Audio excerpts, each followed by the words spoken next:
बिस्मिल्लाहिर्रहमानिर्रहीम। अस्सलाम रमज़ानुल मुबारक की खुसूसी ट्रांसमिशन में आपको कहते हैं खुश आमदीद और एक मरतबा फिर से एक नई ट्रांसमिशन के साथ, एक नए जज्बे के साथ, नई रहमतों और नई बरकतों के साथ हम हाजिर हैं आपकी खिदमत में। मेरा नाम है आयशा यूसुफ और मैं मुज़म्मिल अली खान। और आयशा, एवरीथिंग इज़ गुड। ये जो अटैक होता है ना आपका साथ ही, मेरा नाम मुज़म्मिल है और आयशा जी जी यहाँ पे जो सीन है ना वो ये है इस तरह का कि हम लोग सोसाइटीज़ को डेवलप करने की बात करते हैं, हम लोग डिबेट्स में जाते हैं, लेकिन उस डिबेट के एंड पे सवाल आता है उस गोद का जो पहली दरसगाह होती है, और अगर वो एम्पावर्ड नहीं है तो आपकी सोसाइटी ही वीक बनेगी। और आज के एपिसोड में ये जो खूबसूरती सारी आपको नज़र आ रही है ना, वो कैसे कहा था शायर ने, क्योंकि इनकी उर्दू मेरे से बहुत अच्छी, वजूद-ए-ज़न से है तस्वीर कायनात में रंग, और ये मुख्तलिफ रंग आपको यहाँ पर नज़र भी आ रहे हैं। अच्छा, आज का ये सेगमेंट जो है ना बहुत ही स्पेशल इसलिए भी होने वाला है कि अक्सर जब हम बात करते हैं रमज़ानुल मुबारक की ट्रांसमिशन में तो हम ख़वातीन की कुकिंग के बारे में बात कर रहे होते हैं, उनको डिफरेंट रेसिपीज़ कैसे सीख सकती हैं, वो भी सेगमेंट हम आपके लिए लेकर आते हैं। लेकिन आज जो ख़वातीन हमारे साथ यहाँ पर मौजूद होंगी ना, वो अपना घर भी चला रही हैं, वो अपने बच्चों को भी पाल रही हैं, वो किचन को भी देखती हैं, बच्चे जब रो रहे होते हैं तो अपने काम को छोड़कर वहाँ पर जाकर उनको भी संभाल रही होती है। एट द सेम टाइम वो पाकिस्तान की इकॉनमी के अंदर भी बहुत हद तक कंट्रीब्यूट कर रही हैं। ये जो आप प्रोडक्ट्स यहाँ पर देख रहे हैं ये उन्हीं ख़वातीन के प्रोडक्ट्स हैं जो खुद एंटरप्रेन्योर्स हैं, जिन्होंने घर बैठे बैठे अपना बिजनेस शुरू किया और आज हमारे साथ इस रमज़ान ट्रांसमिशन का हिस्सा बनी है। अब हमारे टेबल पे ये कलरफुल पीसेस ऑफ आर्ट देख रहे हैं। सिर्फ ये आर्ट नहीं है, इसकी प्रैक्टिकल वैल्यू भी काफ़ी ढेर सारी है। तो आए चलें, विदाउट फर्दर टू डू आपको इंट्रोड्यूस कराते हैं पूरी टीम से and the person behind this mission जो लेके चल रहे हैं। हमारे साथ मौजूद है राबिया राहिल, जो बेसिकली एक सोशल एक्टिविस्ट हैं, इसके साथ साथ इंटीरियर डिज़ाइनर हैं एंड वुमेन एम्पावरमेंट के लिए बहुत ज़्यादा काम कर रही हैं। और बेसिकली आज यहाँ पे जो महफिल हमने लगाई है उसकी हम पूरा क्रेडिट जो है ना वो राबिया को ही देंगे। तो Rabia, thank you so much हमें ज्वाइन करने के लिए।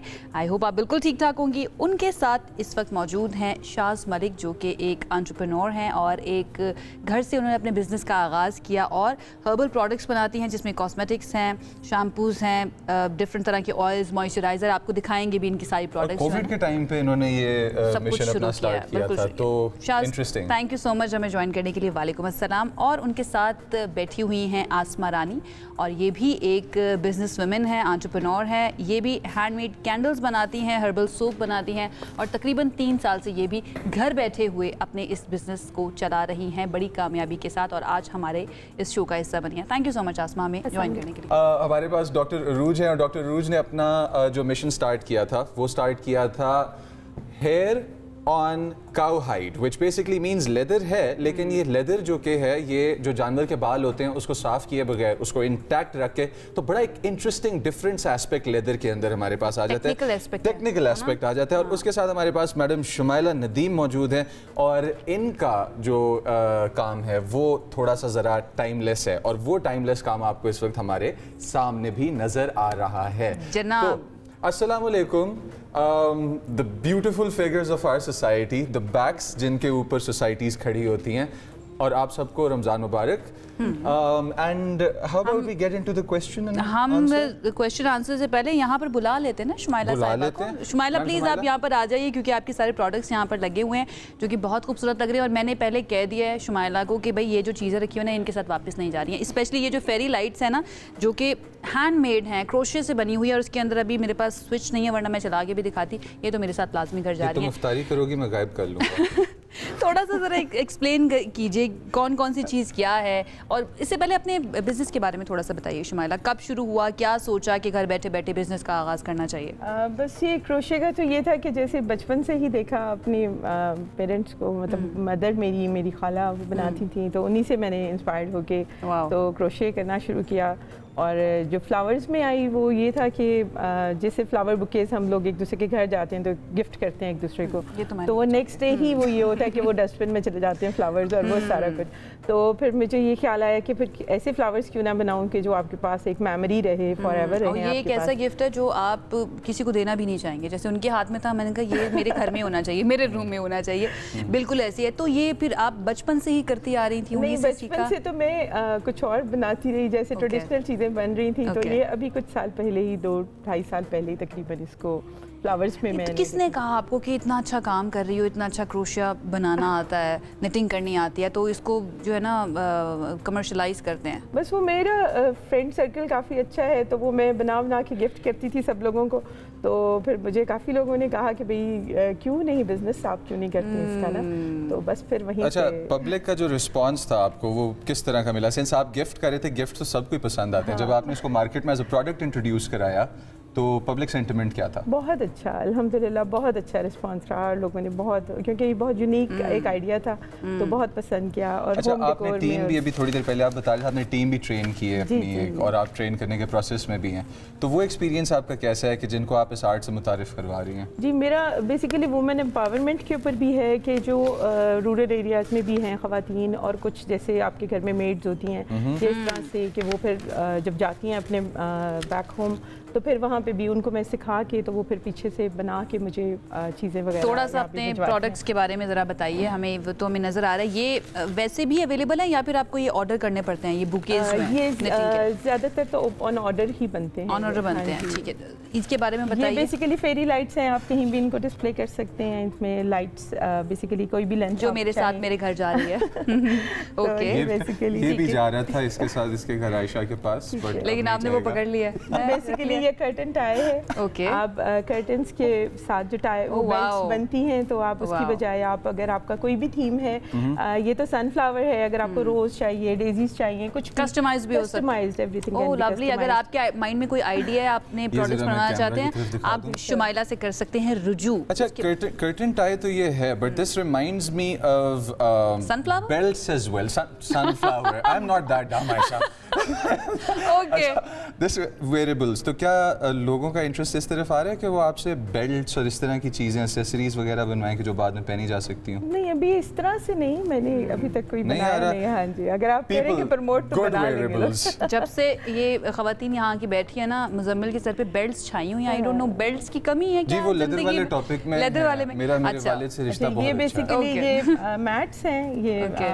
डाइनिंग टेबल मैट्स हैं, ये नैपकिन रिंग है, आप इसको अच्छा सा उसके ऊपर डिस्प्ले कर सकते हैं। बिल्कुल ठीक है। अपने और plates के कौन ऊपर। कौन सी चीज़ें? ये भी जी, ये इसी के ये मैट्स हैं, और ये Okay. इसी के साथ की आपका ये नैपकिन है, और ये नैपकिन रिंग आप इसमें प्लेट में इसको कैसे भी ऑलराइट। display कर एंड सकते हैं। ये इसके साथ जी, ये इस तरह के कोई भी फ्लावर अरेंजमेंट्स आप बनवा सकते हैं कि जो कि आप अपने लाउंज में, ड्राइंग रूम में, कहीं पे भी आपको इसको अच्छा, इस तरह का display एक कर पीस बनने में कितना टाइम लगता है?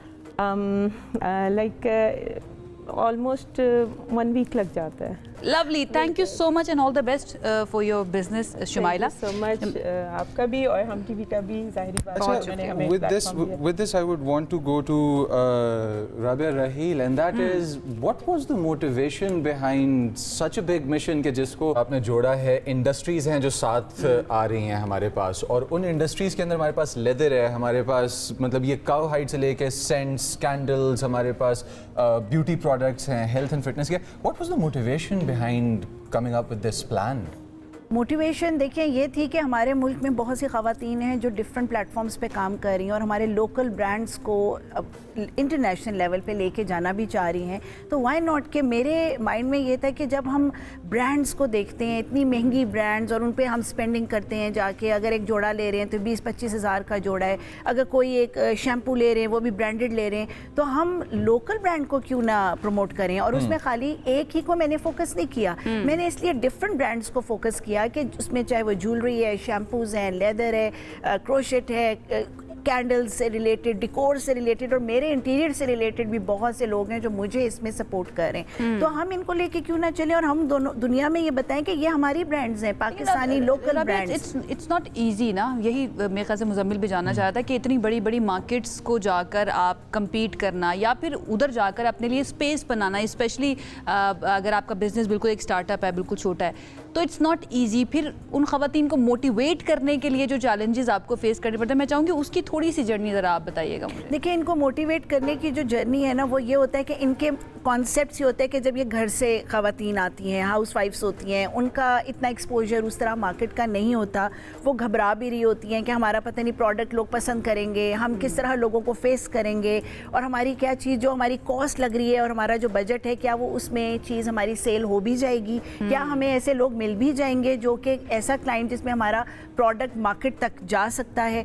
तो उसके लिए मैंने उनका ये जो डर और खौफ जो है ना, वो मैंने उनको ये कहा है कि ये कुछ भी नहीं है। आपके अंदर खुद लगन सच्ची होनी चाहिए, आपकी काम में आपको अपने ऊपर इतना बिलीव होना चाहिए। हमें किसी की भी ज़रूरत नहीं है, हमें किसकी ज़रूरत है, आपकी नीयत साफ़ हो, अल्लाह आपके साथ है। आपने जब ये सोच लिया कि मैंने ये बिजनेस करना है तो चेंज बनती ही जाती है। वो बिलीव कहाँ से आएगा, वो कॉन्फिडेंस कहाँ से आएगा, ये मैं आपसे जानूंगी, उनके घरों से मिलते हैं। मैं आपसे जानूंगी। लेकिन अभी आप देख सकते हैं यहाँ पर हम थोड़ा सा यहाँ पर आए थे तो यहाँ आसमा रानी जो है उनका जितना भी काम है, उनके प्रोडक्ट्स जो हैं वो यहाँ पर लग चुके हैं। हम आ जाते हैं इस तरफ और अब मैं कहूँगी आसमा रानी साहिबा को कि वो यहाँ पर आ जाएं प्लीज़ और ज़रा आकर हमें एक्सप्लेन कीजिए ये इतने खूबसूरत किस्म के प्रोडक्ट्स। मुजम्मिल, ये भी मुझे लगता है घर ही जाने चाहिए हमारे साथ, ये घर ही जाने चाहिए। और राइट जी, कैसी हैं आप? ठीक ठाक हैं? जी बिल्कुल ठीक ठाक। वालेकुम अस्सलाम। सबसे पहले तो ये बताइए कि बिज़नेस कैसा जा रहा है और कैसा रिस्पांस मिल रहा है, किस तरह से आगाज़ हुआ? इसका आगाज़ तकरीबन 3 साल पहले हुआ और घर से हुआ। कुछ मैंने कोर्सेज किए थे तो उसमें मुझे कैंडल मेकिंग बहुत अच्छा लगा। तो फिर मैंने जब बनाई तो ये बहुत खूबसूरत खूबसूरत कलर्स बने, हमें बड़े अच्छे लगे। फिर हमने सोचा कि हम इसको किस तरह से लेके जाएं मार्केट में। तो फिर हमने एक छोटा सा स्टॉल है उसे स्टार्ट किया था स्टार्टिंग में ना। ठीक है। तो बड़ा अच्छा रिस्पांस मिला। फिर आहिस्ता आहिस्ता बढ़ाते चले गए और अब हम डिफरेंट प्लेसेस पे एग्जीबिशंस करते हैं। तकरीबन 3 साल से मेरी डिफरेंट प्लेसेस पे एग्जीबिशंस हो रही हैं और डिफरेंट कैंडल्स होती हैं। अच्छा, कैंडल्स में आसमा का अपना सबसे फेवरेट सेंट कौन सा है? मेरा मोतिया है। मोतिया सबसे फेवरेट? ये है मोतिया? ये मोतिया, ये मोतिया जी। थोड़ी सी बहुत मजे का है एकदम से ना वो फीलिंग आई है एक फ्रेश। जी, इसमें देखें कितने डिफरेंट कलर हैं सारे ये। अच्छा, आपने कहा कि आपने कोर्स किया था ये करने का, तो ये आइडिया आपको कहाँ से आया कि कोर्स करना चाहिए, या फिर आपका पहले से इंटरेस्ट था इस तरह की चीज़ों के अंदर? तो बेसिकली मैंने पर्सनैलिटी ग्रूमिंग कोर्स किया था एक, तो उसमें डिफरेंट हमने काफ़ी सारी चीज़ें लर्न की थी। लेकिन उसमें से जो सबसे अच्छा मुझे लगा वो कैंडल मेकिंग का आइडिया था। बेसिक मैंने किया था, लेकिन जो फिर बुकेज का आइडिया है ये मैंने जब किया इसको तो ये काफ़ी डिफरेंट लगा लोगों को, क्योंकि कैंडल्स बुके आपको कहीं नज़र नहीं आएंगे। ये मेरे काम की एक डिफरेंट चीज़ है। ये सब यूजेबल है। इस तरह की कैंडल्स है, मेरा तो बिल्कुल चलाने का इनको दिल नहीं करेगा बिल्कुल, कि इनको बस देखते रहो। अच्छा, कितना टाइम लगता है आसमा इनको बनाने में? ये बस जब कर रहे होते हैं तो फिर हम डिफरेंट बना लेती हूँ। जैसे फिर मैं एक साथ ही बुकेज बनाती हूँ, डिफरेंट कलर्स बना लेती हूँ, बना के टाइम लगता है काफ़ी। फिर हम बनाते रहते हैं, उसमें फिर डिफरेंट कलर्स बनते हैं। Asma, all the very best and thank you so much join करने के लिए। मैं जो है राबिया राहिल का शुक्रिया अदा करना चाहूँगी। आपका भी बहुत शुक्रिया, हम टीवी का भी बहुत। अभी हमने और भी कवर करना है, हमारे पास और प्रोडक्ट्स और लाइंस और इंडस्ट्रीज और इस तरह की और अमेजिंग खवातीन भी हमारे पास स्टूडियोज में मौजूद हैं। चलते हैं एक छोटे से ब्रेक की तरफ। See on the other side.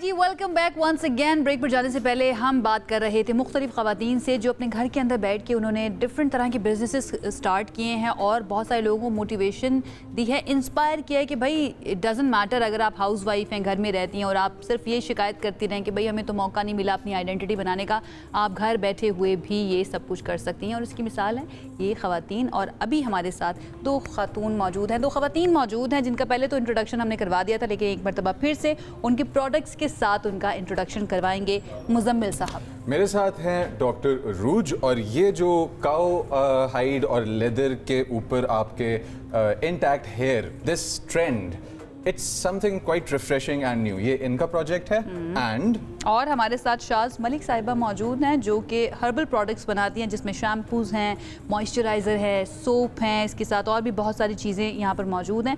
तो welcome, thank you so much. Shaz, मैं चाहूँगी कि थोड़ा सा आप प्रोडक्ट्स के बारे में बताइए, अपने बिज़नेस के बारे में बताइए, कैसे सोचा कि बिज़नेस शुरू करना चाहिए और क्या ज़रूरत पड़ी करने के लिए, या फिर आपने कहा नहीं अपनी आइडेंटिटी बनानी है, घर बैठे बैठे करना पड़ेगा?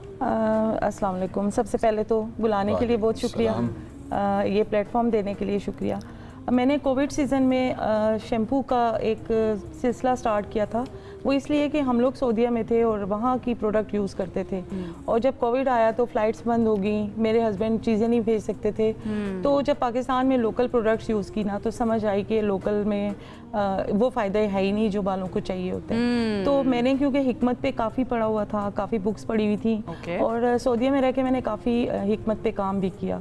तो मैंने ये अपना एक शैम्पू बनाया था, ये वाला, ये मेरा सिग्नेचर है। ये पहले बनाया था? हाँ जी, सबसे पहले। ये मोर देन 35 जड़ी बूटियों के साथ था, कुछ एसेंशियल ऑयल्स थे, कुछ विटामिन्स थे। तो जब ये बना और डे 1 ये यूके चला गया और वहाँ से एक अच्छा सा रिस्पांस आया। तो मैंने कहा कि वहाँ पे तो ब्रांड्स की कमी नहीं है, पाकिस्तान में तो नहीं है, पाकिस्तान में हम लोकल चीज़ें नहीं कर सकते। इससे होता है कि बाल लंबे हो जाते हैं, घने हो जाते हैं, मुझे बताएं, मैं I am in dire need of it अगर ये है तो। देखें अगर आप मैं कम से कम इशू है स्किन मेकअप के नीचे, बाल प्रोडक्ट के नीचे। एग्जैक्टली। मैं अपने क्लाइंट्स को सिर्फ ये कहती हूँ कि आप एक मरतबा ये प्रोडक्ट यूज़ कर लेंगे ना तो आप एडिक्ट हो जाएंगी, क्योंकि ये प्योरिटी है, ये नेचर है, और जो भी चीज़ नेचर के करीब होती है वो फायदा ज़्यादा देती है। That sounded like the most beautiful threat that you can hear. आप एक दफ़ा यूज़ करें, एडिक्ट हो जाएंगे। ये सबसे बेस्ट मार्केटिंग लाइन भी होती है, एक दफ़ा इस्तेमाल करके देखिए हमारी प्रोडक्ट्स। डॉक्टर साहब, यहाँ पे जो आपको आइडिया आया कि मैंने लेदर के ऊपर से जो कि हैं बाल नहीं हटाने और ये लुक जो है इसको मैंने आगे लेके चलना है, ये कहाँ से आया? क्या आपको अट्रैक्टिव लगा? बिकॉज मैं तो आपके प्रोडक्ट को टच कर रहा हूँ, मुझे लग रहा है वापस मुझे टच कर रहा है। It is a beautiful tactile. तो ये आइडिया आपके पास कहाँ से आया और कितने अरसे से आप ये कर रहे हैं? अस्सलाम वालेकुम and thank you so much Hum TV and Rabia Raheel for giving us this opportunity to showcase our products here.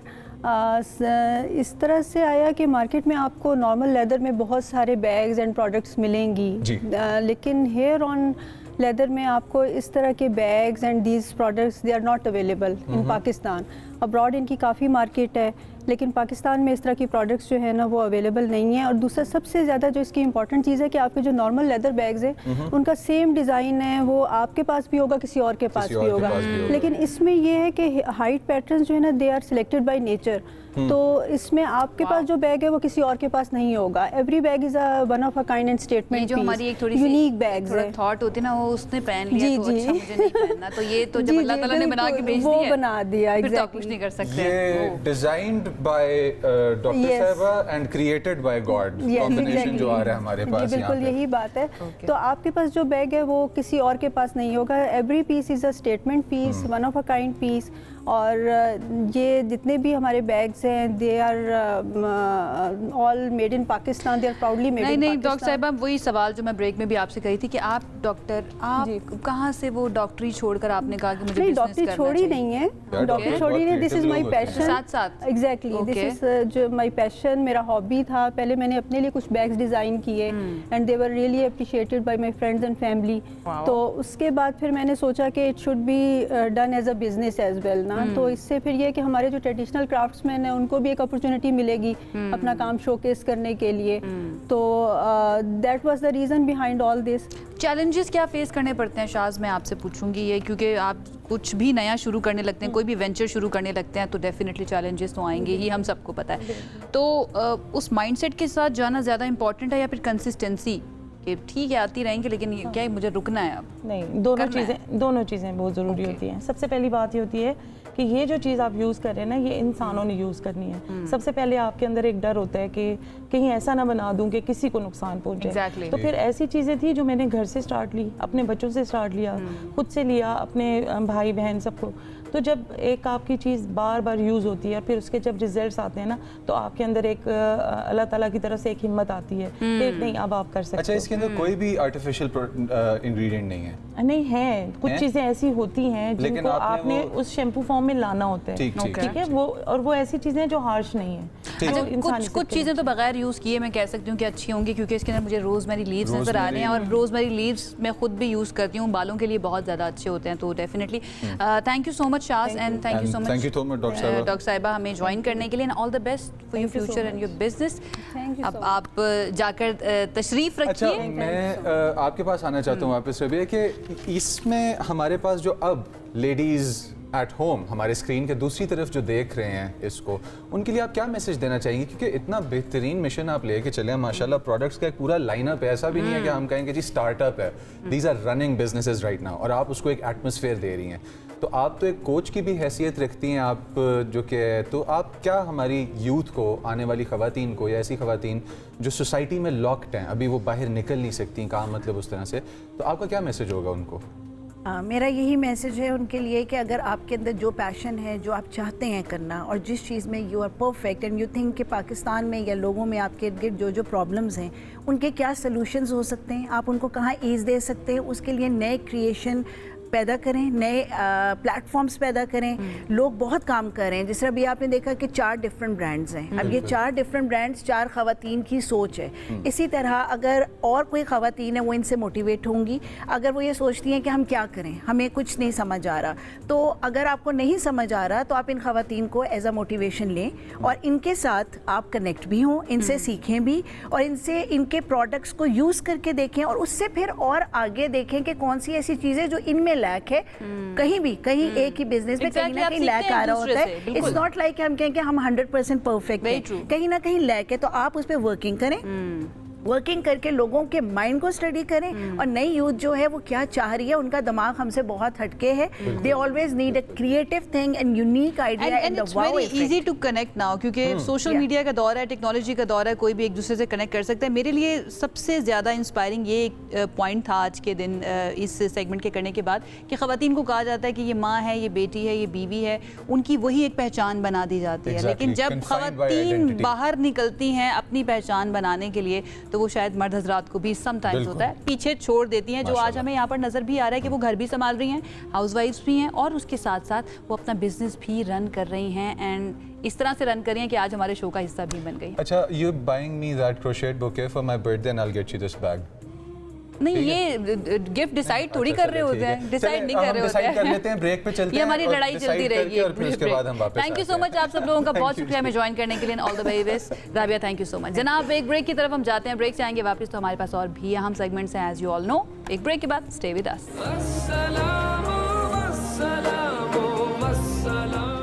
जब हम सियासत के बारे में सोचते हैं, सियासतदानों के बारे में सोचते हैं, तो सबसे पहले हमारे जहनों के अंदर आता है जलसे, जुलूस, रैलियाँ, कॉर्नर मीटिंग, पार्लियामेंट, सेनेट के इजलास आ जाते हैं और फिर इंटेंस माहौल, प्रेस कॉन्फ्रेंसेस जो है ना वो आ जाती हैं। लेकिन अगर आप थोड़ी देर रुक कर बैठ कर सोचें कि ये भी इंसान हैं जिनकी फैमिलीज़ भी हैं, जो पूरी पॉलिटिक्स अपनी जॉब करने के बाद अपने घर जाते हैं, अपने बच्चों के साथ भी वक्त गुजारते हैं, तो उनका वो वक्त कैसा होता है। तो ये स्पेशल सेगमेंट जो है ना इस रमज़ान ट्रांसमिशन के लिए, वो एक्सप्लोर करने के लिए हम लेकर आए हैं, ताकि आप लोग जान सकें उन तमाम चेहरों को, उन तमाम नामों को जिनको आप शायद बतौर पॉलिटिशियन जानते हैं और उनकी पर्सनल लाइफ के बारे में, वो खुद कैसे ज़िंदगी गुजारना पसंद करते हैं, वो इतना ज़्यादा नहीं पता, तो वो हम जानने की कोशिश करते हैं। तो राना सनाउल्लाह साहब हमारे साथ मौजूद हैं इस वक्त। अस्सलाम वालेकुम। जी वालेकुम सलाम। राना साहब, सबसे पहले तो रमजान बहुत बहुत मुबारक आपको। अच्छा, अब मैं और आयशा यहाँ पे ब्रेक में ये चीज़ डिस्कस कर रहे थे कि एक अदद ऐसे इंसान के जो बहुत ज़्यादा एक्टिवली इन्वॉल्व्ड हैं, ना सिर्फ सोशल वर्क में बल्कि पाकिस्तान के काफ़ी सेंसिटिव मामलात के अंदर। तो राना साहब, शुरू करते हैं एक नरम से क्वेश्चन से, वो ये है कि आपका रमज़ान कैसे गुजरता है? देखें, मैं रमज़ान में थोड़ा सा जो है वो एक रूटीन जो है वो मैं उसे डिस्टर्ब तो नहीं कहूँगा, लेकिन थोड़ा बहुत उसमें चेंजिंग होती है कि खासतौर पे जो पब्लिक डीलिंग है, तो वो या तो फिर अफ्तारी से पहले या फिर अफ्तारी के बाद, तरावी के बाद जो है वो टाइम रखा जाता है। और इसी तरह से अफ्तार पार्टियाँ शुरू हो जाती हैं, वहाँ पे गैदरिंग्स होती हैं, लोगों से मिलना मिलाना हो जाता है। बल्कि अब तो सहरियों का भी रिवाज जो है वो चल पड़ा है। बिल्कुल। और जिस तरह से अफ्तारियों की गैदरिंग होती है, सहरियों की भी गैदरिंग। राना साहब, वैसे हम तो इंतज़ार करते हैं कि आखिरी अशरे में जाके सहरियों और इफ्तारियों की दावतें आएंगी। आपका पूरा रमज़ान ऐसे ही चल रहा होता है, शुरू से ही आना शुरू हो जाती हैं दावतें? बस अब पहले 1-2 दिन ज़रा थोड़ा वक्फा होता है, तो उसके बाद फिर ये शुरू हो जाता है और ये फिर सिलसिला जो है ये ईद मिलन पार्टीज तक चलता रहता है। वाह। तो अच्छी रौनक रहती है, लोगों से जो है वो बेहतर रहता है और जो सरकारी मसरूफियात हैं वो फिर इन दिनों में थोड़ा कम हो जाती है। अच्छा, मैं ये जानना चाही थी कि बीइंग अ पॉलिटिशियन राना साहब, रमज़ान जो है वो आपकी ज़िंदगी के अंदर, आपकी मसरूफियात के अंदर, वो तो आपने बता दिया कि क्या तब्दीली लेकर आता है, थोड़ा स्लो हो जाता है सब कुछ। एज अ ह्यूमन बीइंग आपकी ज़िंदगी में क्या तब्दीली लेकर आता है रमज़ान? राना सनाउल्लाह साहब जो ह्यूमन बीइंग है, उनकी ज़िंदगी में क्या तब्दीली आती है? देखिए, इसमें एक तो ये है कि अब तो पिछले 2-3 साल से मौका नहीं मिला, तो एक तो ये है कि रमज़ान में उम्रा परफॉर्म करने के भी जो है वो हम इससे पहले जो है वो वक्त निकालते रहे, और अब भी कोशिश है कि इंशाअल्लाह ताला इस साल तो नहीं हो सका, लेकिन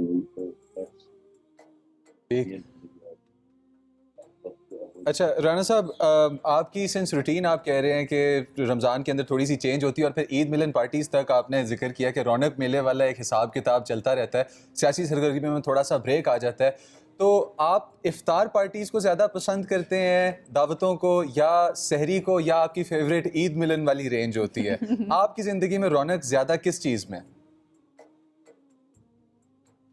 देखिए, मैं समझता हूँ कि अफ्तार पार्टी जो हैं वो ज़्यादा बेहतर इसलिए होती है कि जाने का वक्त भी एक मुकर्रर होता है, और उसके बाद फिर वहाँ पे जो है वो फ़ौरन ही आपको थोड़े वक्त में जो है वो वहाँ से फुर्सत भी हो जाती है, क्योंकि बाद में लोगों ने नमाज वगैरह और तरावी वगैरह के लिए जाना। बिल्कुल।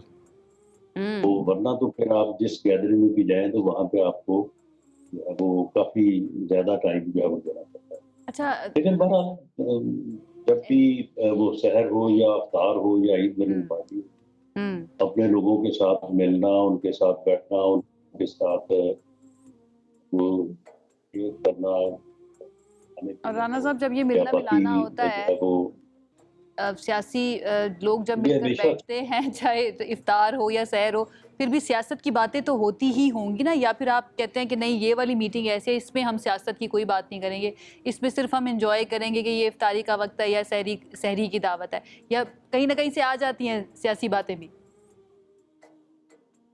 नहीं, वो सियासी बातें तो हर जगह ही होती हैं। वो तो अब आप निजी महफिलों में भी बैठे, जो लोग सियासत से मुतल्लक नहीं भी होते, वहाँ पे भी ये चीज़ें डिस्कस हो रही होती है, क्योंकि सियासत से मुराद ये है कि मुल्की हालात को डिस्कस करने को ही सियासत की बातें या सियासत डिस्कस करना कहते हैं। तो कौन है जो मुल्क से हट के जो है वो रह सकता है? उनकी हालात को हर कोई डिस्कस करता है, हर कोई फिक्रमंद भी होता है। जैसे आज अगर हम बैठे हैं तो जो रात वाक़यात हुए हैं अफगानिस्तान के हवाले से, दहशतगर्दों के हवाले से, तो आज हर आदमी जो है उसके मतलब बात कर रहा है कि क्या हुआ है, कैसे हुआ है, और फिर लोग जानने की कोशिश करते हैं कि शायद हमारे बहुत ज़्यादा इन्फॉर्मेशन होगी, और जितनी इन्फॉर्मेशन होती है हम भी कोशिश करते हैं कि लोगों को बताया जाए, उनको बताया जाए। और आपकी जॉब भी राना साहब हमेशा ऐसी रही है ना कि मीडिया बहुत ज़्यादा, आप हम देखते भी हैं आपको टीवी चैनल्स के ऊपर बैठ के, आप बहुत ज़्यादा इंगेज भी रहते हैं मीडिया के साथ, डेफिनेटली लोग आपसे सवाल भी करते होंगे, तो इस चीज़ के अंदर कुछ कमी लेकर आते हैं आप रमज़ान के अंदर? मैं कोशिश कर रही हूँ कि रमज़ान के पहलू तक ही हम महदूद रखें अपनी गुफ्तगू को। मीडिया इंटरेक्शंस के अंदर आपकी कुछ कमी आ जाती है रमज़ान के अंदर कि आप कहते हैं कि भाई अपने पीए को कि भाई बहुत ज़्यादा मीडिया के सवालात मत लाना, मैं चाहता हूँ कि थोड़ा सा वक्त जो है ना रिफ्लेक्शन में भी गुजरे रमज़ान के महीने के अंदर?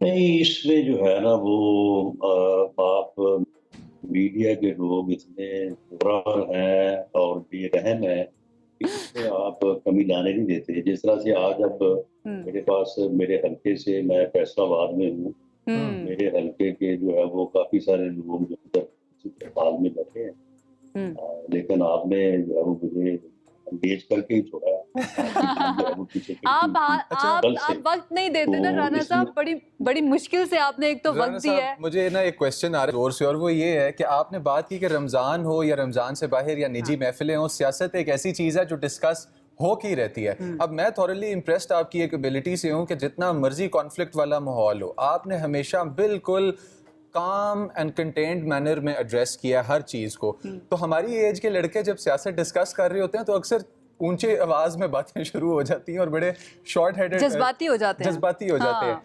तो क्या आपने रमज़ान में सियासत डिस्कस करने वाले जवानों को ज़्यादा हॉट हेडेड पाया है या रमज़ान में ठंडे होके बात करते हैं इस चीज़ अच्छा, के पहले बारे ये में? पूछते थे राना साहब, आप खुद हॉट हेडेड थे जब आप यंग थे और सियासत में बड़े एक्टिव थे? हाँ, नहीं, मैं इस चीज को शुरू से ही समझता हूँ कि अगर आपने अपनी बात किसी को समझानी है तो उसके लिए आप एक ठहराव होना चाहिए। आप जो है वो उसकी बात को समझें और उसके बाद जो है वो एक बैलेंस्ड और एक बयाना रवि के रवैये से आप जवाब दें तो वो दूसरे पे ज्यादा असर है। बिल्कुल। अगर आप शाउट करें और दूसरे आदमी को जो है वो अपनी आवाज से मरूब करने की कोशिश करें तो लोग पसंद नहीं करते। और ये हम देखते भी है ना राणा साहब, एक्चुअल में हमारे इर्द गिर्द यही होता हुआ हमें नजर आ रहा होता है कि दलील आपके पास होती नहीं है, आवाज़ ऊंची करके ये सोचा जाता है कि भाई आप अगले को मरूब कर लेंगे। अच्छा राणा साहब, वैसे तो सियासत करना मुश्किल नहीं है और पाकिस्तान में सियासत करना तो लगता है कि वैसे ही बहुत ज़्यादा मुश्किल है। बहुत ज़्यादा फ्रंट्स होते हैं जिनके ऊपर आपको लड़ना पड़ता है। कभी ज़िंदगी में कोई ऐसा मौका आया जब राना सनाउल्लाह साहब ने ये सोचा हो कि बस करता हूँ सियासत को, या फिर फैमिली का प्रेशर आया हो? हम जानते हैं कि माजी में कुछ मुश्किल वक्त गुजरे राना सनाउल्लाह साहब पर, जब इस तरह के केसेस बना दिए गए जो ऐसा सबको पता चल रहा था कि झूठे केसेस है, बट आपको फेस करने पड़े, आपने उनको फेस किया बड़े रेजिलियंस के साथ। तो कोई ऐसा मौका आया जब आपने सोचा कि बस सियासत से बस कर देनी चाहिए? पूरी रेजिलियंस के साथ और पूरी कमिटमेंट के साथ और ऐसे मौके पे ऊपर ये सोचना कि आदमी वो पीछे हट जाए, तो ये तो मैं समझता हूँ कि फिर आपकी अपने मकसद के साथ जो है वो इखलास की निशानी नहीं है कि फिर आप एक विदाउट एनी कमिटमेंट अगर किसी चीज़ के लिए स्ट्रगल कर रहे हैं तो फिर ऐसा होता है कि कोई मुश्किल पेश है, फिर आप जो है वो दाएं बाएं जानते हैं कि रास्ता मेरे तो निकल जाए। अच्छा राना साहब के साथ जो है उठे रहे हैं तो काफी सियासत में वो ऐसे मकसद या ऐसी सोच रखी नहीं है जिसके ऊपर कभी भी आदमी को जो है आप समझते हैं कि लोगों की खिदमत करना राना साहब, जहन में क्या, ठीक है वो रेजिलियंस हमने देखी भी, और that is why you are sitting right now, यहाँ पर बैठे हुए हैं, और मुस्लिम लीग नून जो है ना वो इस वक्त हुकूमत में भी है। लेकिन वो जो मुश्किल वक्त था उसमें जहन में क्या चलता था राना सनाउल्लाह साहब के, जब अकेले में वक्त गुजारते थे या फिर रात को सोने के लिए लेटते, तो उस वक्त क्या जहन में आता था कि ये किस हद तक बर्दाश्त कर पाऊंगा, या फिर ये मुश्किल वक्त है, ये गुजर जाएगा? क्या चीज़ थी जो आपको व्हिच केप्ट यू गोइंग? देखिए उस वक्त जो है वो अल्लाह ताला पे वो इत्मीनान और भरोसा जो है वो यही इंसान के काम आता है। और उस वक्त पूरा यकीन था कि क्योंकि बेगुनाह हैं, बेकसूर हैं, और जो लोग ये बिला वजह जो है ये जुल्म और ज्यादती कर रहे हैं तो न सिर्फ अल्लाह ताला इससे निजात देगा बल्कि इन लोगों का भी जो है वो अपने अंजाम को ये पहुंचेंगे। और जो गलत कर रहे हैं खुद अपनी इन गलतियों का एक दिन जो है शिकार होंगे। तो अब यही वजह है कि अब जब वो लोग मुश्किल में हैं और उन्हीं हालात से दो चार हैं जिन हालात से वो दूसरों को दो चार करते थे, तो बाद औक़ात फिर लोगों का एतराज़ आ जाता है हमारे ऊपर भी। लेकिन फिर मैं कहता हूँ कि ये मुकाफ़ात अमल अगर कोई चीज़ है फिर ये तो मिल जाना अल्लाह है। अब अल्लाह के साथ तो कोई जो है वो लड़ नहीं सकता। किसी ने किया है तो फिर अब उसे अगर भरना पड़ रहा है फिर ये अल्लाह की मर्जी जो है वो हमें भी कबूल और एक्सेप्ट करनी चाहिए, तो फिर दूसरों को भी करनी चाहिए और अल्लाह ताला से माफ़ी मांगनी चाहिए। तो अगर वो सख्ती में है तो अल्लाह ताला ही जो है वो सख्ती को आसानी में तब्दील करने वाला है। अच्छा, ये ज़िंदगी का बड़ा इंपॉर्टेंट लेसन राना साहब अभी आपने दिया है, सिर्फ पाकिस्तान की ऑडियंस को ही नहीं बल्कि वाइडर ग्लोबल ऑडियंस के लिए भी बड़ा ज़बरदस्त एक आपने पैगाम दिया। तो इसी के साथ हमारा ये जो रमज़ान में ट्रांसमिशन चल रहा है और आपने जो कि यहाँ पे अपना ये एडवाइस दिया है, इसके अंदर हमारी कौम के जो जवान हैं, जो यूथ है, जो आगे आने वाला फ्यूचर है, उनमें से काफ़ी एक पोर्शन है जो they look up to you. जैसे मैंने आपको कहा कि आपका बिल्कुल काम रहने का और रिस्पॉन्ड करने का अच्छे तरीके से जो कैपेसिटी है वो मुझे इम्प्रेस करती है हमेशा। हमारे यूथ के लिए, आने वाले फ्यूचर के लिए क्या पैगाम है आपकी तरफ से?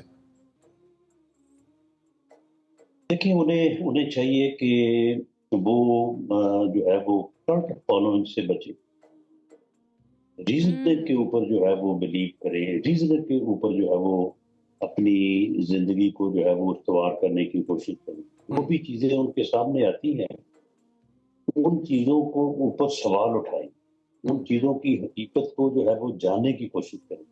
तो जब वो जानकर किसी के ऊपर यकीन करेंगे या अपनी जिंदगी का मकसद जो है वो उसके ऊपर इस्तेमाल करेंगे, उसमें उनमें कमिटमेंट भी ज्यादा होगी और कामयाबी भी जो है वो होगी तो भरपूर होगी।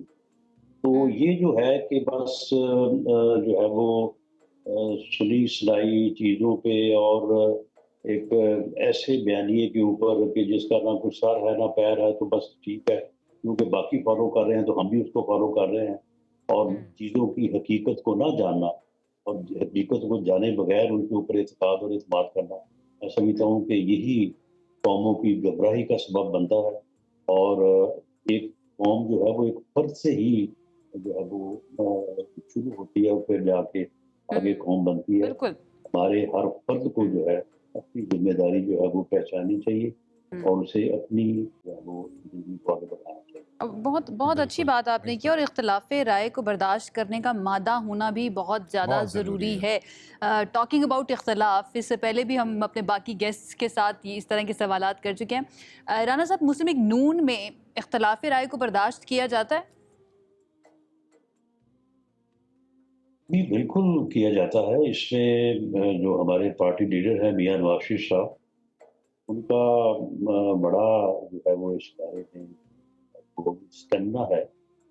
वो बातों को सुनते भी हैं और बहुत कम है वो जो है वो यानी अग्रेसिव रिस्पॉन्स तो कभी उनका होता ही नहीं है। बिल्कुल वो बातों को सुनते हैं और जब हमारी पार्टी मीटिंग होती है तो तनकीद भी करते हैं, लोग इख्तिलाफ भी करते हैं। तो ये एक सिलसिला ऐसा है कि इख्तिलाफ राय जो है, लेकिन ये यहाँ पे मैं जरूर कह दूं कि इख्तिलाफ राय का कोई सलीका कोई तरीका होना चाहिए। बेशक इख्तिलाफ राय से ये मुराद नहीं है कि आप दूसरे को we completely agree with you। बल्कि राना साहब, हमारे उस्ताद अहमद जावेद साहब कहते हैं कि हमें तो इख्तलाफ करना भी नहीं सिखाया जाता, कि अगर आपको इख्तलाफ भी करना है उसका भी एक तरीक़ाकार होता है करने का। डेफिनेटली आपने बहुत अच्छी बात की कि वो सीखना चाहिए। इन द एंड राना साहब, मैं चाहूँगी कि वक्त हमारे पास हो गया है ख़त्म, तो ये कमेंट कर दीजिए, ये रवैया जो है मियाँ साहब का इख्तलाफ राय को बर्दाश्त करने का, ये मियाँ शहबाज शरीफ साहब और मरियम नवाज साहिबा का भी है?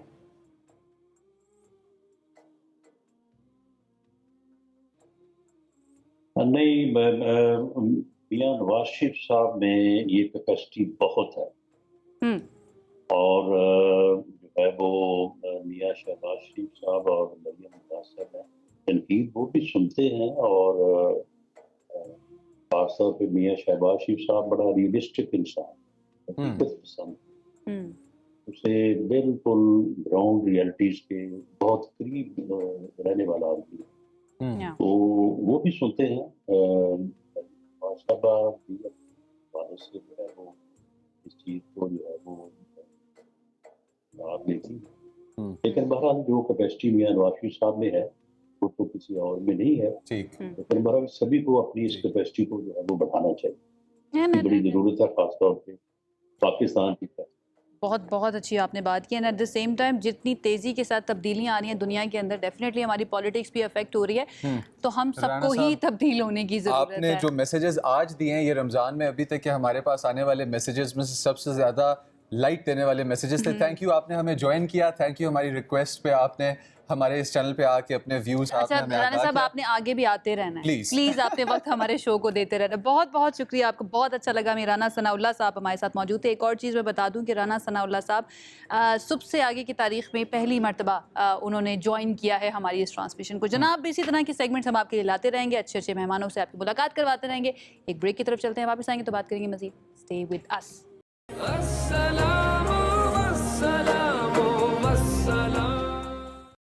लज़्ज़त रमज़ान में आपको कहेंगे खुश आमदीद, और आज भी आपको सिखाएंगी रिदा आफ्ताब, जो कि हमारी शेफ़ हैं, इस ट्रांसमिशन का हिस्सा है, कि आज वो क्या बनाना सिखा रही हैं। वैसे तो नॉर्मली हमें पता चलता है कि वो इफ़्तार की जो आइटम्स होती हैं उनके बारे में ज़्यादा रेसिपीज़ बता रही होती हैं, लेकिन इफ़्तार के बाद जो लोग डिनर करते हैं डेफिनेटली उनको भी चाहिए होता है कि कोई ऐसी रेसिपी मिल जाए जिससे वो नए तरीके से अपने रोज़मर्रा के खाने को बना सके। तो आज हमें पता चला कि मलाई कोफ्ता बन रहा है, तो चलते हैं रिदा की तरफ कि वो कौन कौन से प्रोडक्ट्स यूज़ कर रही हैं, क्या रेसिपी है और किस तरह से नए ट्विस्ट लेकर आएंगी वो मलाई कोफ्ता के अंदर। Over to you Rida. तो हमारे पास जिस तरह से सबरोसो है, सबरोसो की तो वैसे तो बहुत सारी रेंज हमारे पास रखी है। आज मैं इससे बनाऊंगी बहुत ही मज़ेदार से मलाई कोफ्ता बन रहा है, ठीक है जी।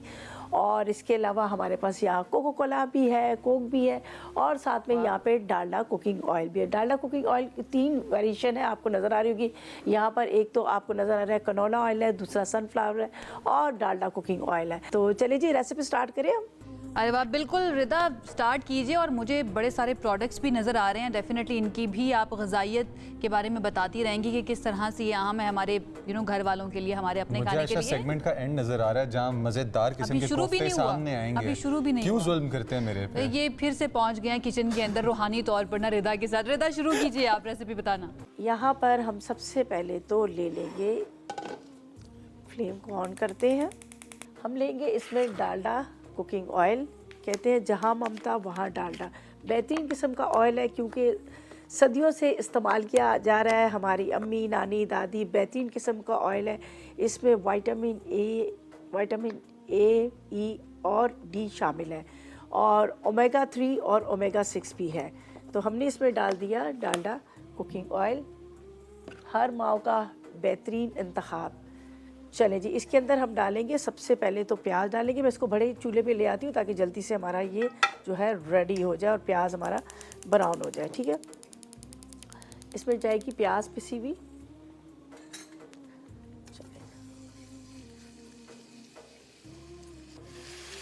ये हम जो बना रहे हैं मलाई कोफ्ता बना रहे हैं, तो इसलिए इसका प्याज जो है ना ब्राउन नहीं करेंगे, वरना क्या होता है कि इसका कलर जो है ख़राब हो जाएगा। तो ये थोड़ा सा इस तरह से होगा कि लाइट सा हल्का सा क्रीमी कलर आएगा इसका।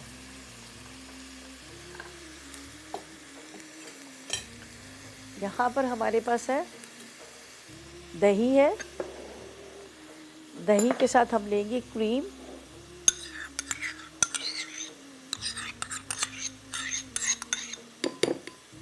इसके साथ हम इसमें डालेंगे क्रीम चीज़,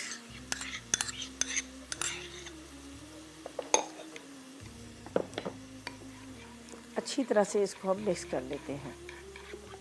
प्याज थोड़ा सा लाइट ब्राउन हो रहा है। और यहाँ पर है हमारे पास सबरोसो के हम इस्तेमाल करेंगे। कोफ्ते जो रेडी टू कुक है, बस आपने पैकेट खोलना है और उसके बाद आप चाहे डीप फ्राई करें, शैलो फ्राई करें, या फिर आप उसको माइक्रोवेव कर लें, लेकिन आप लेकर आएगा सबरोसो, ठीक है जी। तो यहाँ पर प्याज का थोड़ा कलर जो है हमारा प्यारा सा हो गया है, ये देखें जी, इस तरह से बहुत डार्क हमने नहीं करना। इसके अंदर जाएगा यहाँ पर अदरक लहसुन,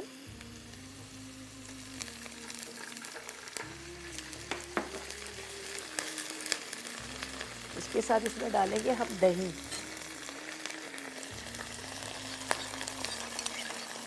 क्रीम और क्रीम चीज, थोड़ा सा मिक्स करके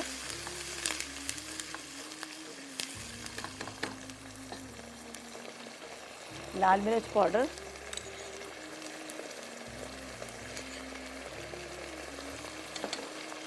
इसके बाद इसमें हमारे पास जायफल जवित्री सब पिसी हुई है, हल्दी, कसूरी मेथी और इसके साथ नमक। चलिए मसाले हमने डाल दिए, थोड़ी सी इसकी करेंगे भुनाई। जब तक यहाँ मसाला हमारा तैयार हो रहा है तो हम निकाल लेते हैं, हमारे पास है यहाँ सबरोसो के रेडीमेड कोफ्ता। कोफ्ता आपको पता है हर किसी का बड़ा फेवरेट होता है, लेकिन होती सबको यही कंप्लेन है कि वो बनाए कभी टूट जाते हैं, कभी होता है कि वो सही से बनते नहीं है, तो हम इसको निकालते हैं। चलिए हम ये निकालेंगे यहाँ पर।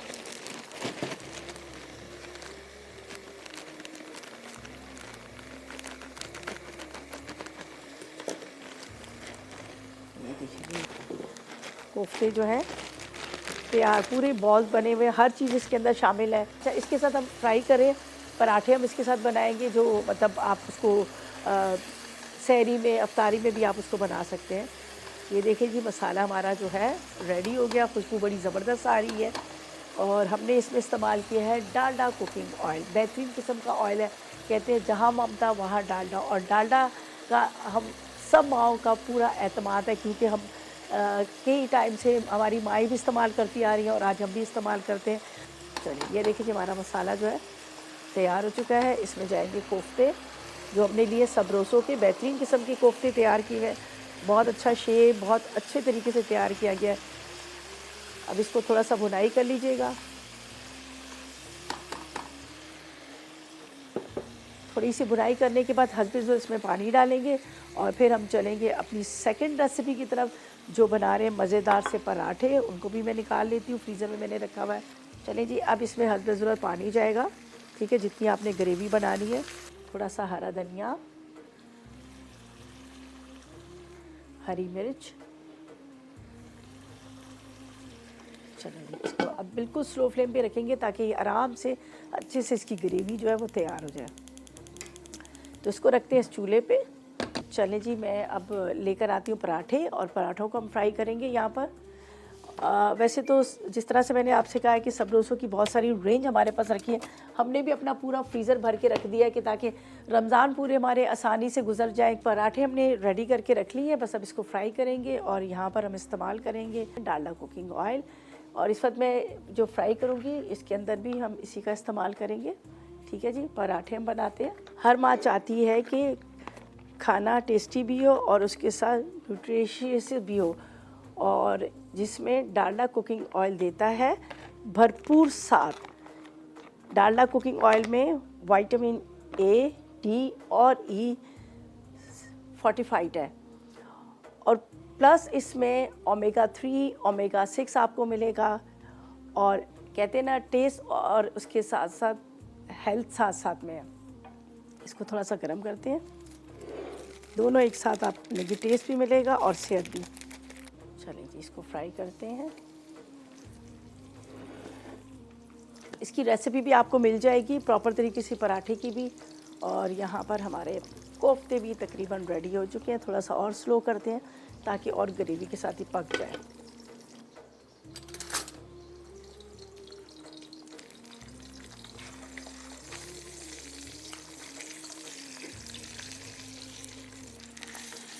चलें जी, इसको हम और ज़रा फ्राई करेंगे, थोड़ा सा ये फ्राई हो जाए। इसको फिर निकाल लेते हैं।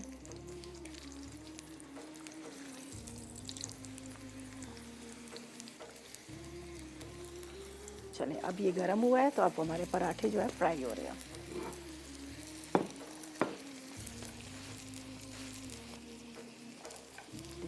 देखिए जी, क्या ज़बरदस्त किस्म के पराठे जो हैं फ्राई हो रहे हैं।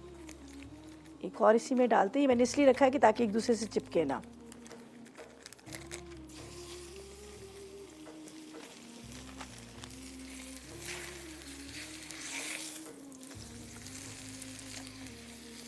थोड़ा सा जाएगा इसके अंदर दोबारा से डालडा कुकिंग ऑयल, जहाँ ममता वहाँ डालडा।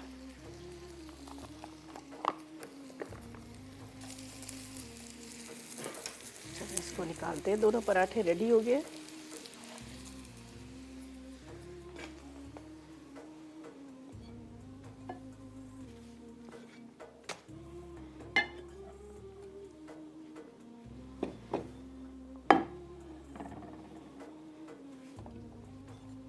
ये देखिए जी, क्या ज़बरदस्त किस्म के हमारे कोफ्ते जो हैं तैयार हो चुके हैं। हमने लिए सबरोसो और सबरोसो से बनाए बेहतरीन किस्म के मलाई कोफ्ता।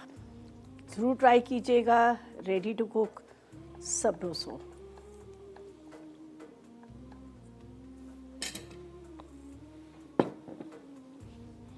रेसिपीज़ हमारी तैयार है और इसको अब आप सर्व कीजिएगा कोको कोला के साथ। आज की रेसिपी आपको कैसी लगी ज़रूर ट्राई कीजिएगा और फीडबैक दीजिएगा, और साथ में कोको कोला के साथ।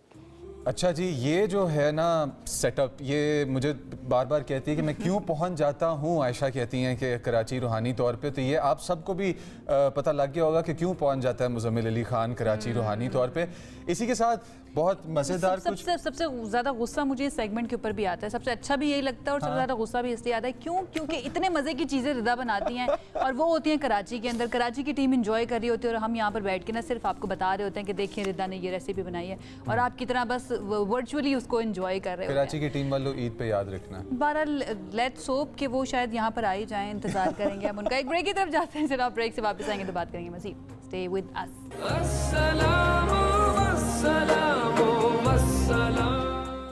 Welcome back. अल्हम्दुलिल्लाह अल्हम्दुलिल्लाह चौथा रोज़ा भी इफ्तार हो चुका है कराची और उसके मज़ाफ़ात में हो चुकी है अज़ान मगरिब, और आई होप कि आप लोगों का रोज़ा जो है वो इस वक्त आप इफ्तारी कर रहे होंगे और साथ आपने हमारी ट्रांसमिशन लगाई भी होगी और इन्जॉय कर रहे हो कि जितने भी सेगमेंट्स हम आपके लिए लेकर आते हैं अब आप और इन्जॉय करने वाले हैं। स्पेशली वो तमाम बच्चे जिनके जहनों में कन्फ्यूजन होती है छोटे छोटे मामलात को लेकर के, कैसे हमें बिहेव करना चाहिए, या फिर उसके साथ साथ इस्लाम जो है वो हमें क्या गाइडेंस देता है। और ये स्पेशल सेगमेंट हमने शुरू किया है आप लोगों के लिए, आप तमाम बच्चों के लिए। और हमारे साथ कौन मौजूद होते हैं? हमारे साथ शाह हुसैन मौजूद होते हैं और हमारे साथ इस्लामिक स्कॉलर कह लें और मेरे फेवरेट गाइड कह लें, ज़बरदस्त पर्सनालिटी खुर्रम इलाही साहब मौजूद होते हैं। बट क्या आपको पता है बच्चों के इन सवालों में बहुत मरतबा हमें अपने लिए इतने ऐसे लेसन्स मिल जाते हैं जो हमने सोचे नहीं होते इन बातों के अंदर। और आज का टॉपिक जो डिस्कस हो रहा है वो हम सबको बहुत गौर से सुनना चाहिए, छोटे या बड़े। स्पेशली जिनके एंगर इश्यूज हैं ना उनको तो गौर से सुनना चाहिए। आप मेरी तरफ बिल्कुल भी मत देखिएगा क्योंकि मुझे एंगर इश्यूज नहीं है, मुझे पता था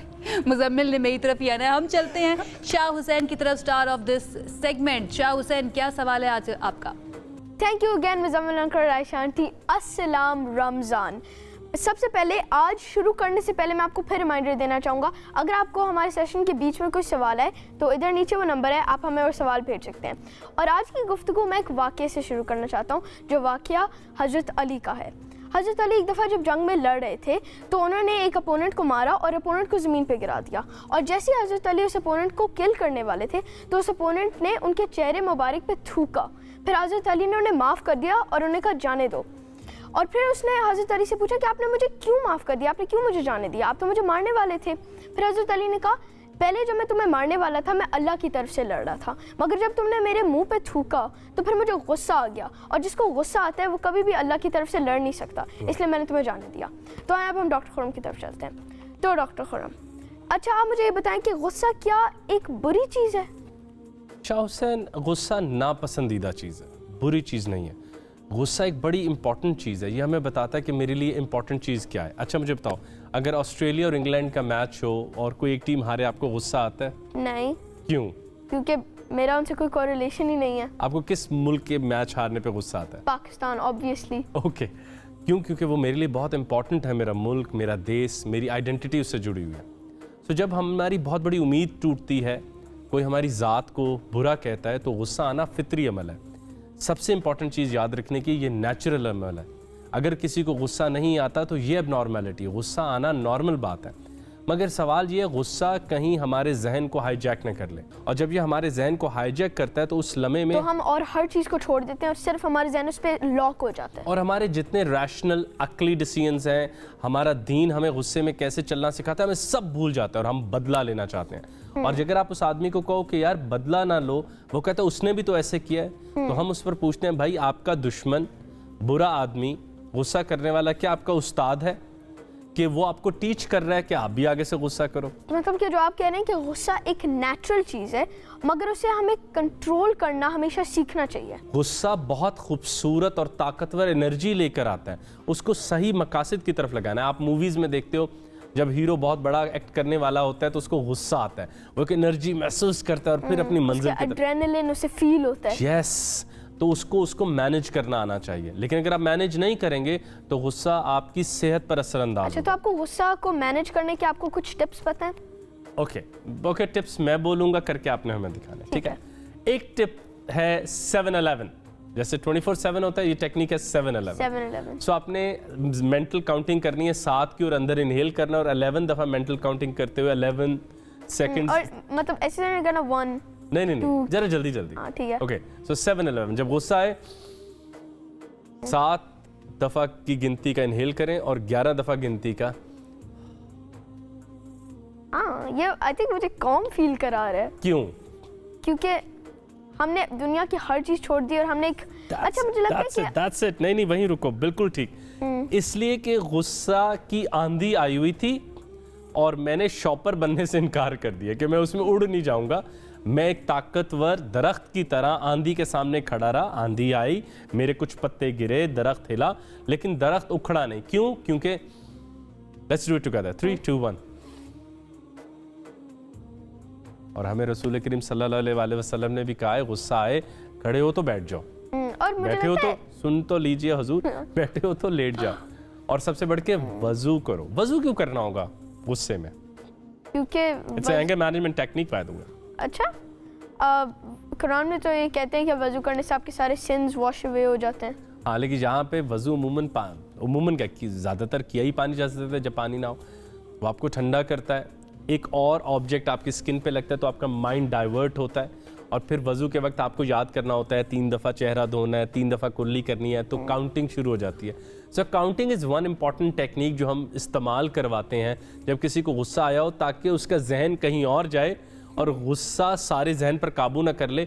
आप गुस्से वाले भाई को कहो भाई आप यहीं रुकें, मैं ज़रा वजू करके आता हूँ, तो उतने में गुस्से की एक बात होती है कि आहिस्ता आहिस्ता फेड अवे हो जाता है। दूसरी जो बहुत आम टेक्निक है, जब बच्चों में से किसी को बहुत गुस्सा एंगर आए तो उसे फ़ौरन कहना चाहिए कि 10 से 100 तक गिनती सुनाओ, 0 से नहीं, 10 से 100 तक, 10, 11, 12, 13, 14। Okay, it's very boring.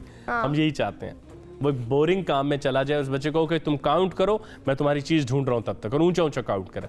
आपको याद है ना, जब चीज़ गुमे तो हमें इस्लाम में कहा जाता है इन्ना लिल्लाहि व इन्ना इलैहि राजिऊन पढ़ो, कि अल्लाह ये सब तेरी ही चीज़ें थी, तेरी तरफ चलेगी। लेकिन साथ में जहन को एक उम्मीद दिलाई जाती है, थिंग्स विल गेट फाइन, और हम चाहते हैं जहन अपनी मायूसी से और अपने गुस्से से आहिस्ता आहिस्ता दूर चला जाए। तो मैं आज एक फ्रेमवर्क देता हूँ कि जब भी गुस्सा आए तो आपने एक वर्ड याद करना है, काम, इंग्लिश वर्ड काम, या you pronounce it better. Calm. Okay. So C stands for, make a guess. Character? No, counting. Counting. और जो हमने भी किया. A stands for awareness. Oh. आखिरी चीज़ है L, आपकी lower your tone. गुस्से में अमूमन आवाज़ ऊंची हो जाती है, आवाज़ ऊंची हो जाती है। ओके, हाँ, तो आपको अपनी आवाज़ नीचे करनी है, कॉम डाउन करना है, अपनी आवाज़ को भी कॉम डाउन करना है, अपने आप को ये याद कराते हुए कि यार I should not gate into the flow. और M का क्या है? M का है move. Okay, you can move again. हाँ, सो जब किसी को डिप्रेशन होता है, जब किसी को इशू हो रहा होता है गुस्से का, तो हम उन्हें कहते हैं अच्छा वॉक करो, हमें you can do it again, you can do it again, walk, I am walking. Okay, so walking से क्या होता है कि आपका जहन कहीं और लगता है। जब किसी को डिप्रेशन होता है, स्ट्रेस होता है, गुस्सा आता है, तो हम उन्हें कहते हैं वॉक करें, मूव करें, ताकि उनका गुस्सा, उनका जहन किसी और एक्टिविटी के अंदर चला जाए। और डॉक्टर खुर्रम, हम आपको बताना ही भूल गए, हमें 2 सवाल मिले इस एक सेगमेंट के बीच में, तो अब हम रिव्यू करते हैं। पहला सवाल है जैनब का सियालकोट से, तो अब हम वो देखते हैं। ओके। कहा जाता है कि गुस्से के दौरान पुरसुकून रहना चाहिए, लेकिन प्रैक्टिकली ये बहुत मुश्किल होता है। हम कैसे गुस्से के दौरान खुद को पुरसुकून रख सकते हैं? बताएं। अब आप बताओ, मैंने इतना बड़ा फ्रेमवर्क काम का तो बताया। C से काउंट, जहन को कहीं और लेके जाएं, जहन को डिस्ट्रैक्ट करें। गुस्से की आंधी आई हुई है, जहन को उसमें उड़ने मत दें, एवरीडे लाइफ से दूर लेके जाएं। यस। A अवेयरनेस, यस, अब आपको अवेयर होना चाहिए कि मुझे गुस्सा आ रहा है। L low your tone, language, अपनी आवाज को फौरन नीचे ले, अपने अल्फाज बेहतर चुनें। लोअर का भी हो सकता है कि लोअर योर टोन। और M मूव, यस, मूव करें, एक्सरसाइज करें। खड़े हैं तो जैसे रसूल करीम सल्लल्लाहु अलैहि वसल्लम का कॉल है, बैठ जाएं, बैठे हैं तो लेट जाएं, वजू करें, लीव दैट रूम जहां पर गुस्से की बात हो रही है, क्योंकि सबसे ज़्यादा अफसोस आपको ज़िंदगी में गुस्से में किए हुए फैसलों का होता है, क्योंकि गुस्से में आप हमेशा गलत फैसले और मुझे ये भी लगता है कि अगर आप एवरीडे चीज़ें एक मखसूस तरीके से करते हैं, जैसे हमने ब्रीथ किया, हमने लाइक सोच के ब्रीथ किया, ब्रीथ तो वैसे करते हैं ना, हम सोचते तो नहीं है ना कि अब मैं ब्रीथ करूंगा, तो उससे भी आपको एक कॉमनेस सी महसूस होती है। Very nice. अब चलें हम दूसरे सवाल की तरफ चलते हैं, जो अहमद का है लाहौर से, मगर ये हमारे कल के टॉपिक का है, योलो जो था। Okay, you only live once वाला। वो देखते हैं।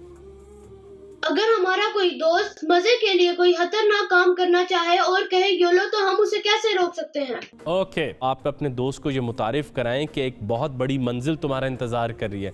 हर छोटी जगह पर नहीं रुक जाना, हर छोटे मजे के लिए अपने जिंदगी का फोकस खराब नहीं करना, क्योंकि एक बहुत बड़ी डेस्टिनेशन मेरे दोस्त तुम्हारा इंतजार कर रही है। और एक दोस्त की जिम्मेदारी होती है कि वो अपने दोस्त को सही रास्ते पर लेकर आए। Thank you doctor Khurram. Well, ये थी हमारी आज की गुफ्तगू। आज हमने बात की गुस्से के बारे में, कैसे हम गुस्से को कंट्रोल कर सकते हैं, और क्या गुस्सा एक नेचुरल चीज़ है या नेचुरल नहीं है, और क्या वो एक अच्छी चीज़ है या ज़्यादातर एक बुरी चीज़ है। कल मैं आएंगे एक और बहुत इंटरेस्टिंग के टॉपिक के साथ। अल्लाह हाफिज़। इसी के साथ आज की ट्रांसमिशन पहुंचती है अपने इख्तिताम की तरफ। तमाम सोशल मीडिया प्लेटफॉर्म्स और हैंडल्स पे मौजूद होगा लॉन्ग फॉर्म और short form content. Do let us know what you would want to see. That is all for now. This is Ayesha Yusuf and Muzammil Ali Khan signing off. Take care.